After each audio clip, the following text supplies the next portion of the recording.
हरे कृष्णा, राधे राधे। नवरात्रि पूजा के इस 5वें पार्ट में हम विसर्जन विधि बताएंगे।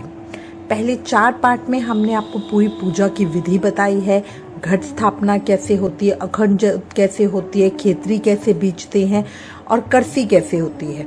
अब इस 5वें पार्ट में हम आपको विसर्जन विधि बता रहे हैं। 9 दिन की नवरात्रि पूजा के बाद सही तरीके से विसर्जन करने से ही पूजा का पूरा फल प्राप्त होता है।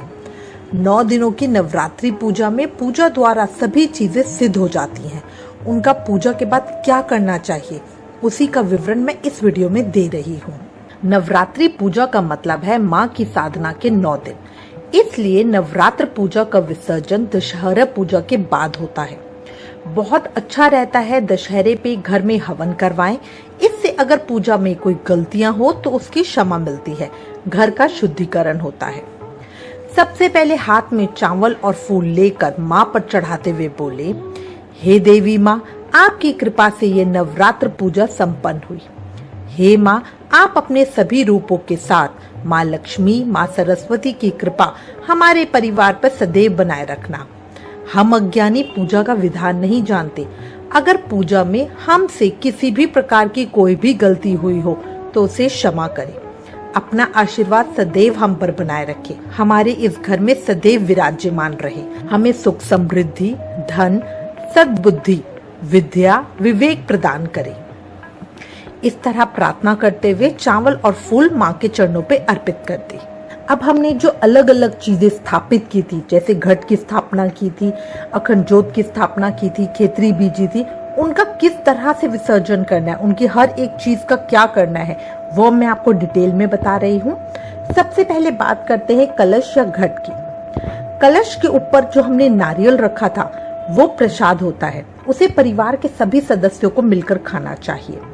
नारियल का पानी स्पेशली बच्चों को दे या उन्हें दें जिन्हें ज्यादा गुस्सा आता है। ये बहुत अच्छा टोटका होता है, बहुत अच्छा काम करता है अगर वो नारियल का पानी पीते हैं बिना टोके एक साथ। जो भी चीजें हम 9 दिन तक नवरात्र पूजा में इस्तेमाल करते हैं वे चीजें सिद्ध हो जाती हैं। बस इस बात का ध्यान रखें कि नारियल घर के पुरुष तोड़े। घट के ऊपर जो आम या नारियल के पत्ते हमने लगाए थे उनसे घट के अंदर जो पानी भरा था उसकी छींटे पूरे घर के अंदर दे। ये माता का जल होता है, पूरा घर शुद्ध हो जाता है। जल सबसे पहले रसोई घर में छिड़के। यहीं से घर की संपन्नता होती है, यही माँ लक्ष्मी का वास माना गया है। इस जल के छींटे बाथरूम में नहीं दिए जाते।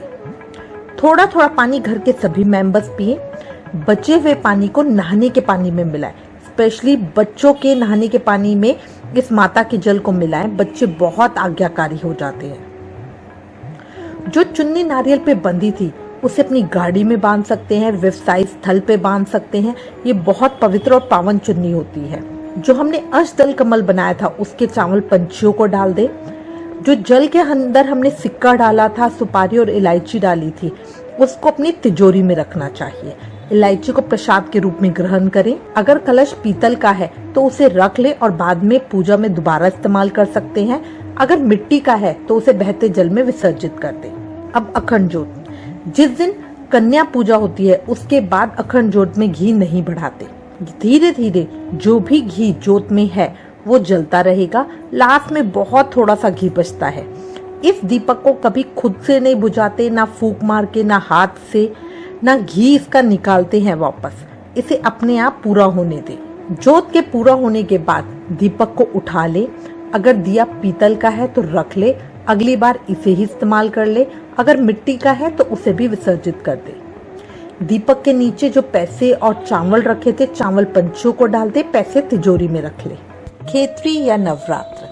कई जगह नवरात्र या खेतरी से दशहरे की पूजा होती है। दशहरा या विजयदशमी बड़ा दिन है। ये दिन असत्य पे सत्य की जीत का प्रतीक है। कई परिवारों में इस दिन बहनें अपने भाई को विजय तिलक करती हैं और कान पर खेतरी या नवरात्र लगाती हैं। परिवार के सभी सदस्य एक दूसरे को नवरात्रि या खेतरी लगाते हैं। एक दूसरे को चीनी मिले पोहे देते हैं। कन्या पूजा से पहले नवरात्र माँ को चढ़ाएं, अग्यारी या करसी पे चढ़ाएं। पूजा के बाद अगर दशहरे पे पूजा होती है तो उन्हें दशहरे तक रखते हैं और विसर्जन से पहले उनमें से कुछ ज्वार निकाल के अपने घर की तिजोरी या अलमारी में रखें। बाकी ज्वार का विसर्जन बहते जल में कर दें, जिसमें उगाए हैं उस पात्र के साथ। कई लोग इन ज्वार का जूस बनाकर प्रसाद के रूप में लेते हैं, क्योंकि एक तो ज्वार बहुत गुणकारी होते हैं, पूजा के बाद वो प्रसाद बन जाते हैं। जूस बनने के बाद जो एक्स्ट्रा बचता है उसे पौधों में डाल देते, फेंकते नहीं है। नीचे की मिट्टी बहते जल में प्रवाहित कर दो। अगर बहता जल दूर है तो फिर उस मिट्टी को भी पौधों में डाल दो, वो खाद हो जाती है। अगर विसर्जित करने के लिए बहता जल नहीं है और आप इन खेतरी को प्रसाद के रूप में ग्रहण नहीं कर रहे, तो फिर इन ज्वार को गौमाता को खिला दे और नीचे की मिट्टी पौधों में डाल दे। अगर पूजा चौकी लगाकर अलग करी है तो कन्या पूजा के बाद विसर्जन विधि में माँ दुर्गा का शिव विग्रह या तस्वीर वापस पूजा स्थल पे रखें। कलश, अखंड जोत और खेतरी का विसर्जन ऊपर बताई विधि से करें। चौकी पर बिछे कपड़े को किसी पंडित को दे दक्षिणा के साथ। जब चौकी को पूजा की जगह से हटाएं तो ऐसे ही जगह सूनी ना करें। चौकी हटाकर उसकी जगह एक दीपक जला दें। अगर माता को कोई कपड़े या श्रृंगार का सामान चढ़ाया है तो उसे घर की सुहागन स्त्रियां इस्तेमाल करें या किसी जरूरतमंद स्त्री को दे दें। इससे सुहाग की उम्र बहुत लंबी होती है। पूजा में चढ़ाए गए फल और मिठाइयों को सबको प्रसाद के रूप में दे दें। पूजा की ये सभी सामग्री सिर्फ घर में न बांटे, बाकी औरों को भी दान दे। जरूरतमंद को दान देना पूजा को और फलीभूत करता है। नवरात्रि की 11 या करसी की पूजा सामग्री, पूरे 9 दिन चढ़ाए गए फूल, इन सब चीजों को एक जगह इकट्ठा करके रखें। दशमी के बाद किसी भी दिन उसे बहते जल में प्रवाहित कर दें। अगर बहता जल नहीं है तो पीपल के पेड़ के नीचे गड्ढा खोदकर उसमें ये डाल दे, ये खाद बन जाती है। ये याद रखें, अगर बहते जल में डाल रहे हैं तो कपड़े में बांध कर डालें, पॉलिथीन में नहीं। अब ये करे कब? अगर बहता जल घर के पास है तो जल्दी से जल्दी कर दे, वरना उन्हें रख ले और बाद में 1.25 महीने के अंदर विसर्जित कर दे। अब नवरात्रि व्रत का पारण कैसे करें? अगर आपने सभी नवरात्रि के व्रत रखे हैं या पहला और आखिरी व्रत रखा है तो कन्या पूजा के बाद हलवे चने के प्रसाद से व्रत खोले। कई लोग जो माँ दुर्गा के उपासक है और हर महीने के अष्टमी व्रती रहते हैं, और अगर वो कन्या पूजा अष्टमी को ही करते हैं तब वो व्रत का पारण अष्टमी को ना करें, नवमी को करें, क्योंकि वो तो हर महीने के अष्टमी व्रती रहते हैं। और जो सबसे बड़ी अष्टमी है नवरात्रों की, उनको व्रत नहीं करेंगे तो वो गलत होगा। वो अपने व्रत का पारण नवमी को करें। नवमी को वो पहले दिन के प्रसाद से ही व्रत का पारण करें। अब इस तरह व्रत का पारण अन्न ग्रहण करके अष्टमी या नवमी को हो जाता है और पूजा का विसर्जन दशमी को होता है। मैं उम्मीद करती हूँ इस वीडियो में दी गई जानकारी आपके लिए उपयोगी होगी। इससे रिलेटेड अगर आपके पास कोई भी कमेंट्स या सजेशन है तो प्लीज हमें लिखें। ज्ञान बांटने से बढ़ता है, इसलिए इस वीडियो को ज्यादा से ज्यादा शेयर करें। Please like, share and subscribe. Thank you. Hare Krishna.